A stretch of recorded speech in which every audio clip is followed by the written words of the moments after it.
Hi అందరికీ welcome back to Guruvara talks 15. Today recipe పచ్చి బఠానీ కాలీఫ్లవర్ కర్రీ. పచ్చి బఠానీలు కాలీఫ్లవర్ కర్రీ చాలా అంటే చాలా టేస్టీగా ఉంటుంది, చాలా బాగుంటుంది. కాలీఫ్లవర్ తినాలంటే ఇష్టం అనిపించినప్పుడు ఇలా పచ్చి బఠానీ వేసుకుని ఎండు కొబ్బరి నువ్వులు పొడి చేసి వేస్తే చాలా అంటే చాలా టేస్టీగా ఉంటుంది. పిల్లలు కూడా చాలా ఇష్టంగా తింటారు ఈ కర్రీని. చాలా టేస్టీగా ఉండే ఈ కర్రీ సింపుల్గా 10 నిమిషాల్లో అయిపోతుంది. చాలా టేస్టీగా ఉంటుంది, చాలా బాగుంటుంది ఈ కర్రీ. ఈ రెసిపీ రైస్లోకి చపాతీలోకి చాలా అంటే చాలా టేస్టీగా ఉంటుంది, చాలా బాగుంటుంది.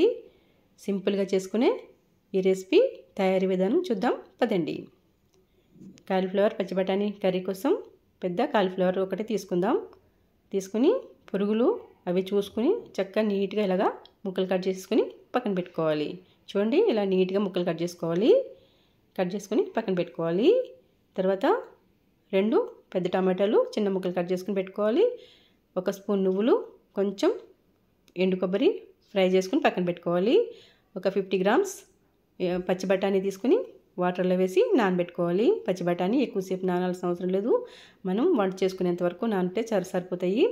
3 మీడియం సైజు ఉల్లిపాయలు పొడుగ్గా ముక్కలు కట్ చేసుకుని పక్కన పెట్టుకోవాలి. 3 పచ్చిమిర్చి పొడుగ్గా ముక్కలు కట్ చేసుకుని పక్కన పెట్టేసుకోవాలి. ఇప్పుడు కాలీఫ్లవర్ కడగడం కోసం వేడి నీళ్ళు పెట్టుకుని బాగా హీట్ చేసుకోవాలి.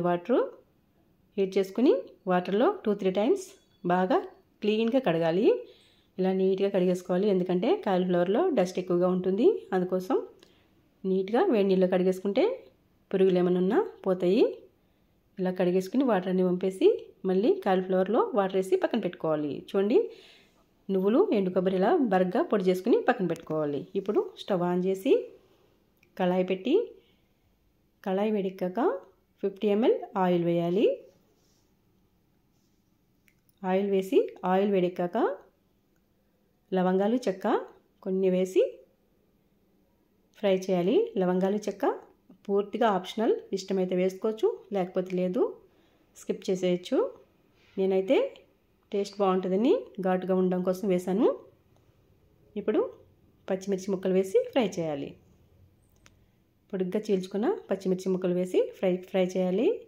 పచ్చిమిర్చి కరివేపాకు వేసి బాగా ఫ్రై చేయాలి. ఇవి ఫ్రై అయిన తర్వాత పొడుగ్గా చీల్చుకున్న ఉల్లిపాయ ముక్కలను వేసి ఫ్రై చేయాలి. ఉల్లిపాయ ముక్కలు లైట్ బ్రౌన్ కలర్ వచ్చేంత వరకు బాగా ఫ్రై చేయాలి. స్టవ్ మీడియం ఫ్లేమ్లో పెట్టుకుని ఫ్రై చేయాలి.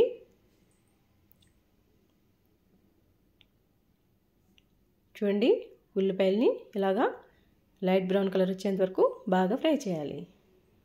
ఉల్లిపాయలు ఇలా ఫ్రై అయిన తర్వాత 1 స్పూన్ అల్లం వెల్లుల్లిపాయ పేస్ట్ వేయాలి.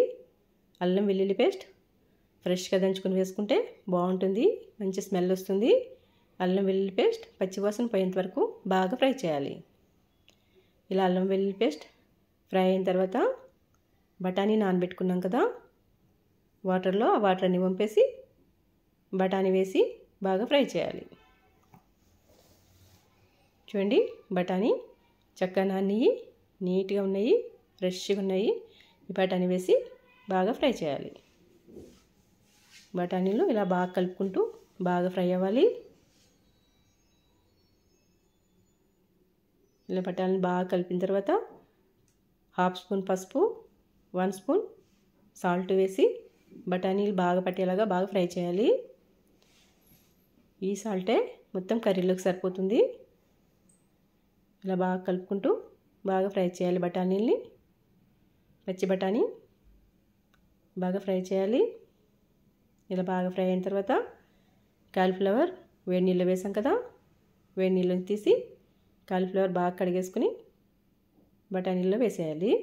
చూడండి, ఇలాగా నీట్గా కడిగేసుకుని వేయాలి. కాలీఫ్లవర్ ముక్కలన్నీ వేసేసి బాగా ఫ్రై చేయాలి. కాలీఫ్లవర్ ముక్కల్ని బాగా కలుపుకుంటూ బాగా ఫ్రై చేయాలి. ఇప్పుడు టమాటా ముక్కలను వేసి టమాటా ముక్కల్ని మొత్తం కలిపేయకూడదు, అలానే వేసేసి అలా సర్దేసి మూత పెట్టి ఒక 10 మినిట్స్ స్టవ్ సిమ్లో పెట్టుకుని మగ్గనివ్వాలి. ఎందుకంటే కాలీఫ్లవర్ టమాటోల్లో వాటర్ వస్తుంది, అదే వాటర్తో మొత్తం అన్నీ చక్కగా మగ్గిపోతాయి. 10 మినిట్స్ వరకు చూద్దాం. చూడండి చక్కగా మగ్గిపోయినాయి. చూడండి 60% వరకు బఠానీ కాలీఫ్లవర్ చక్కగా మగ్గిపోయినాయి. బాగా కలిపేసి ఇలా బాగా కలిపి ఇప్పుడు ఒక టేబుల్ స్పూన్ కారం వేయాలి. ఫుల్గా టేబుల్ స్పూన్ వేయాలి. కారం కొంచెం ఎక్కువగా ఉంటేనే బాగుంటుంది. స్పైసీగా చాలా అంటే చాలా టేస్టీగా ఉంటుంది కర్రీ. ఇగురు కర్రీ కదా, ఇలాగా కారం కారంగా చాలా బాగుంటుంది. ఇప్పుడు కొంచెం వాటర్ వేయాలి. ఒక 50 ml వాటర్ వేస్తే సరిపోతుంది. ఎక్కువ వేయాల్సిన అవసరం లేదు. ఇప్పటికే 60% వరకు ఉడికిపోయిన కర్రీ. ఈ వాటర్ వేసి మళ్ళీ ఒక 10 మినిట్స్ మూత పెట్టి మగ్గనిద్దాం. 10 మినిట్స్ తర్వాత చూద్దాం. చూడండి 80% వరకు కర్రీ రెడీ అయిపోయింది. ఇప్పుడు నువ్వులు ఎండు కొబ్బరి పొడి చేసుకున్నాం కదా, ఈ పొడి పైన చక్కగా అలా చల్లేసి చూడండి ఇలా నీట్గా చల్లేయాలి. చల్లి ఒకసారి బాగా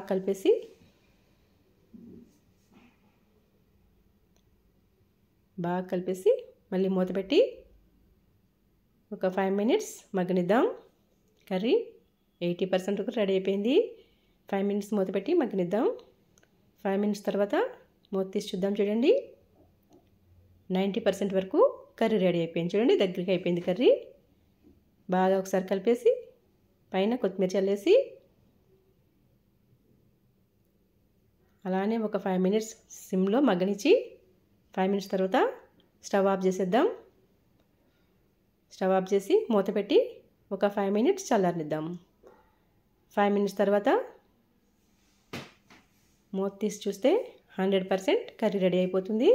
చూడండి 100% కర్రీ రెడీ అయిపోయింది. ఎంత బాగా దగ్గరగా అయిపోయింది జిగురు కర్రీ. ఇప్పుడు బాగా కలిపేసి సర్వింగ్ బౌల్లో తీసేసుకోవడమే. చూడండి ఇలాగా సర్వింగ్ బౌల్లో తీసేసుకుని పైన కొత్తిమీర గార్నిష్ చేసి సర్వ్ చేసేసుకోవడమే. అంతేనండి, ఎంతో టేస్టీగా ఉండే పచ్చి బఠానీ కాలీఫ్లవర్ కర్రీ రెడీ అయిపోయింది. వీడియో నచ్చితే లైక్ చేయండి, షేర్ చేయండి, సబ్స్క్రైబ్ చేసుకోండి. Thanks for